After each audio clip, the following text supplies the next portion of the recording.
comme la Bible, du début jusqu'à la fin ne parle que de Jésus-Christ, parlant de Jésus-Christ. On va continuer avec notre revue d'Exode 12. Exode 12, versets 7 et 8, on prendra de son sang et on en mettra sur les deux poteaux et sur le linteau de la porte des maisons où on le mangera. Cette même nuit, on en mangera la chair, rôtie au feu, et on la mangera avec des herbes, on la mangera avec des pains sans levain et des herbes amères. Alors, je ne vais pas nécessairement aller dans tout le détail. Je crois que je ferai d'autres séries ou alors je vais continuer, je vais laisser cette série ouverte de telle sorte que je puisse rajouter des choses de temps à autre. Donc le sang, ça veut tout simplement dire que nous reconnaissons Jésus-Christ comme étant notre Seigneur, tout simplement, que c'est lui l'agneau de Dieu. Mais à l'époque, c'était relativement simple, c'est qu'à partir du moment où justement l'ange de la mort est en train de voir le sang à la porte, il ne pénètre pas à l'intérieur de la maison. Donc il y a une mort qui doit arriver, d'un côté comme de l'autre. Soit la mort est en train d'arriver parce que vous avez déjà un agneau, soit la mort est en train d'arriver parce que en fait, vous n'avez pas un agneau et parce que l'ange de la mort est en train de pénétrer à l'intérieur de la maison. Donc c'est le choix que nous devons faire aujourd'hui. Nous reconnaissons que Jésus-Christ est notre Seigneur, ce qui veut dire que la mort est déjà rentrée dans notre maison par l'intermédiaire de Jésus-Christ, c'est lui notre agneau. Ou alors, à ce moment-là, nous décidons que la mort n'est pas encore entrée dans notre maison et c'est nous qui subissons le châtiment. Je voulais qu'on parle tout simplement du peuple d'Israël qui se met à manger l'agneau et puis les conséquences. Je ne vais pas être très long sur le sujet parce qu'en fait il y avait quelque chose que je pensais avoir et puis finalement il y a autre chose dont je voulais parler qui était relativement important aussi. Donc c'est le psaume 105, le verset 37 où justement on est en train de parler du peuple d'Israël qui est en train de sortir de l'Égypte. Alors il faut savoir qu'ils ont été quand même en esclavage pendant pas mal de temps. Alors l'esclavage en question c'était on travaille du matin jusqu'au soir, c'est pas comme maintenant où enfin j'imagine qu'il y a encore des esclaves aujourd'hui, on en parle dans la presse, mais la réalité c'est que eux ils avaient un esclavage qui était relativement dur, du lundi jusqu'au dimanche. Il faut construire des pyramides. Donc psaume 105, le verset 37. Il fit sortir son peuple avec de l'or et de l'argent, avec de l'argent et de l'or, et nul ne chancela parmi ses tribus. Alors le nul ne chancela parmi ses tribus, il y a d'autres versions qui sont en train de dire nul ne traînait les pieds. Et pourquoi ils ne traînaient pas les pieds? Parce qu'en fait surnaturellement ils ont été guéris. Il faudrait quand même un tout petit peu vous mettre à leur place. Si vous prenez une population de quelques millions de personnes, les chances que vous arriviez à trouver quelqu'un qui soit en forme, qui n'ait absolument aucun défaut physique, qui n'ait absolument aucun problème, sont quand même relativement minces, même dans une population où l'esclavage n'existe pas. Alors là, il se trouve qu'après tout l'esclavage qu'ils ont vécu, ils arrivent à sortir et personne n'est malade, personne. Donc les gens qui ont travaillé au soleil sous la chaleur de l'Égypte, qui jusqu'à ce jour quand même est une très grosse chaleur, et ben ces gens-là quand même ne sont pas tombés malades. Et qu'est-ce qui s'est passé entre le moment où justement ils ont arrêté de travailler et le moment où ils sont sortis? Le fait qu'ils ont tout simplement pris part au repas du Seigneur, qu'ils ont mangé l'agneau, et donc pour cette raison ils ont été guéris. Alors il y a un passage dans Jean 6 où Jésus-Christ justement est en train d'expliquer: je suis l'agneau de Dieu, celui qui mange mon corps, il aura la vie éternelle. Et en fait il est en train d'expliquer des choses où tout le monde commence à se dire: mais attends, mais ce gars là est un tout petit peu malade, il veut que nous devenions cannibales et tout le reste. Alors il y a des choses par rapport à Baal bien sûr dont il faudrait qu'on parle à un moment, parce qu'il y avait du cannibalisme justement qui avait lieu avec Baal. Alors toutes les religions généralement sont un peu, et notamment ces religions, sont vraiment des travestis du christianisme, en fait, des principes qui sont pris à l'intérieur de la Bible et qui sont utilisés. Et maintenant, en fait, on sacrifiait les fils aînés et puis on était en train de les manger et tout le reste. Donc Jésus-Christ, lui, est en train de reprendre autre chose. Il est en train d'expliquer comment les choses devraient être faites. Et justement, donc, il y avait déjà un agneau au départ. Et ensuite, donc, on se retrouve avec cet agneau qu'on mange. Et quelque part, donc, le mal est imputé à l'agneau, et du coup, le bien est imputé à la personne qui est en train de manger. Et c'est comme ça qu'on se retrouve avec des choses qui sont un tout petit peu marrantes lorsqu'on regarde attentivement. Par exemple, vous mangez l'œil d'un animal et on est en train de vous dire que votre vue va s'améliorer. A priori, ça n'a pas marché pour moi, hein. On m'a toujours dit de manger des yeux de poisson et finalement, je n'aimais pas le poisson à l'époque. Ce qui fait qu'aujourd'hui, je suis en train de porter des lunettes. Enfin, ça, c'est la légende qui est en train de dire ça, mais il y a quand même d'autres choses qui entrent, qui entrent en jeu dans cette affaire. Et puis, donc, après, on se retrouve avec des trucs un tout petit peu bizarres, comme par exemple, si sexuellement vous voulez être très très fort, il va falloir que vous preniez de la corne de rhinocéros. Et donc, c'est pour cette raison qu'en Afrique du Sud ou en Afrique australe, on se retrouve avec des rhinocéros qui sont en train de disparaître un peu partout. Donc, c'est le même principe là, ici, hein, où en fait, l'agneau est en train de souffrir, et si nous mangeons de l'agneau qui est en forme, qui n'a absolument aucun problème, nous sommes guéris. Et c'est exactement la même chose qui s'est passé le soir où justement ils sont sortis d'Égypte. Le fait est que en fait, ils ont pris part au repas du Seigneur et ils ont été guéris.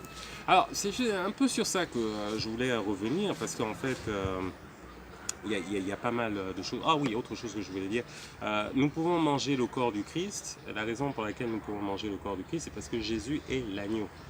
Et vous vous souvenez, lorsque vous regardez dans notre série par rapport aux animaux qui sont purs et aux animaux qui sont impurs, que l'agneau est un animal pur. Jésus-Christ, donc, est pur. C'est pour cette raison que nous pouvons en manger. Tous les autres sacrifices qui requièrent que nous soyons en train de manger des êtres humains ou quoi que ce soit, ce sont des sacrifices qui ne sont pas du tout agréés, parce que nous mangeons des animaux qui ne sont pas purs. Au cas où vous ne le sauriez pas, l'homme n'est pas pur, parce que l'homme, il n'est pas en train de ruminer, et il n'a pas le sabot fendu, et il n'a pas la corne fendue non plus. Donc pour cette raison, l'homme n'est pas un animal pur, et donc vous pouvez en manger tant que vous voulez, hein. Malheureusement, ça ne marchera pas, ça ne marche qu'avec Jésus-Christ. Donc Jésus-Christ qui a institué la Sainte Seine. Alors chronologiquement, la façon dont ça fonctionne, c'est que vous avez déjà la journée chez les Juifs qui commence à 18h. C'est un truc un peu bizarre, mais ça commence à 18h et se termine à 18h. Donc ce qui fait qu'on se retrouve le 13 du jour de la Bible, où en fait Jésus-Christ est en train de prendre le repas du Seigneur, la Sainte Seine avec ses disciples. Et donc par la suite, ce qui est en train de se passer, c'est qu'il peut sortir, parce qu'il y avait une prohibition pour le 14, vous vous souvenez. Le 14, lorsque vous lisez Exode 13, vous vous rendez compte qu'il est impossible de sortir, qu'il est interdit de sortir. Donc en fait, on se retrouverait avec les sacrificateurs qui ne seraient pas sortis eux-mêmes pour faire ce genre de choses. Ils auraient brisé la loi autrement. Or, Jésus-Christ a respecté la loi du début jusqu'à la fin. Donc c'est le 13 où justement toutes ces choses se sont passées. Et en fait, donc, on l'arrête la journée enfin, le soir du 13 et du 14. La transition, on l'arrête à ce moment-là dans le jardin de Gethsémani. On est en train de le juger, de le crucifier le jour du 14. Donc pendant la journée, on est dans le 14. Et en fait, il meurt le 14 pendant l'après-midi. Donc c'est très important d'avoir cette chronologie pour être bien sûr que tout fonctionne bien. Et c'est donc ce repas du Seigneur que nous sommes en train de commémorer à chaque fois. Nous ne sommes pas en train de rôtir des agneaux et tout le reste, parce qu'en fait finalement l'agneau est déjà venu. Et ça revient un tout petit peu à l'épisode précédent dont j'étais en train de parler. Juste pour, ça me dérange un tout petit peu d'insister sur ce point, mais c'est vraiment important. On se retrouve dans une situation où en fait on n'a plus besoin de nous de tuer un agneau quelconque. Donc toutes ces idées qui sont en train de se passer du côté du temple, de Jérusalem et tout ça, le temple qu'on veut reconstruire et tout, c'est pas nécessairement une très très bonne idée, c'est pas nécessairement une chose que nous devrions suivre, c'est même pas du tout une chose que nous devrions suivre. J'essaie de peser mes mots, mais en réalité il n'y a pas de raison, tout simplement parce que en fait la substance est déjà venue. On avait donc une préfiguration au départ et la substance est arrivée. Jésus-Christ lui-même a accompli le sacrifice. Et donc pour cette raison, tous les sacrifices d'agneaux et tout le reste qui sont en train de se faire auparavant, il n'y a absolument aucune raison pour qu'ils se fassent à nouveau, puisque Jésus-Christ a déjà fait le sacrifice qui était annoncé par tous les sacrifices d'agneaux avant qu'il n'arrive. Donc c'est un peu, si vous voulez, pour avoir un exemple, je travaille dans la finance d'une compagnie, et donc il y a beaucoup de transferts à l'étranger qu'on est en train de faire, et les banques sont en train de communiquer les unes avec les autres avec un système qu'on appelle le système SWIFT. Alors je ne connais pas exactement ce que veut dire le sigle, mais c'est en fait un message que les banques sont en train de s'envoyer les unes aux autres pour dire voilà, telle personne X m'a demandé de transférer 32 000 dollars sur le compte de Y, veuillez créditer le compte de Y de temps. Et donc nous on est débité sur notre compte, et de l'autre côté le compte est crédité, le compte du destinataire est crédité. Donc on a ce document là généralement que mes patrons m'ont toujours demandé, et donc je viens avec ce document et j'envoie le document au destinataire en lui disant voilà, nous avons été débités. Même si en réalité nous n'avons pas encore été débités. Mais le débit est imminent, c'est quelque chose qui va se passer, c'est quelque chose qui va se faire, donc il n'y a absolument aucune inquiétude à avoir de ce point de vue-là. Lui peut prendre ce SWIFT et peut l'utiliser en se disant voilà, maintenant j'ai cet argent-là qui va être positionné sur mon compte dans pas très longtemps, et donc pour cette raison je peux commencer à utiliser des dépenses. Il n'a pas encore vu l'argent sur son compte, il n'a pas encore reçu un message quelconque ou quoi que ce soit, mais il est déjà conscient que l'argent est en train d'arriver. D'accord. Alors, ce serait un tout petit peu bizarre que nous soyons là en train de nous dire l'argent est déjà arrivé, mais je veux quand même recevoir le SWIFT.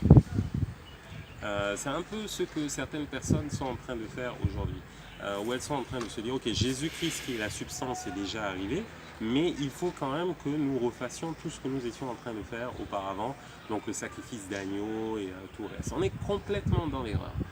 Le SWIFT annonce le transfert, les SWIFT annoncent les fonds. Mais à partir du moment où vous avez déjà reçu les fonds, et ça arrive parfois que les destinataires reçoivent les fonds avant que je ne leur transmette le SWIFT, il n'est pas nécessaire à ce moment-là de recevoir le SWIFT.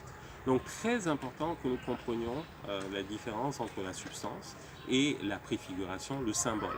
Ne tombons pas dans le symbolisme qui est dans de l'idolâtrie et de la religion, où nous sommes là en train de nous dire c'est vraiment très important que nous fassions ceci, que nous fassions cela, parce qu'on l'a toujours fait depuis des milliers d'années.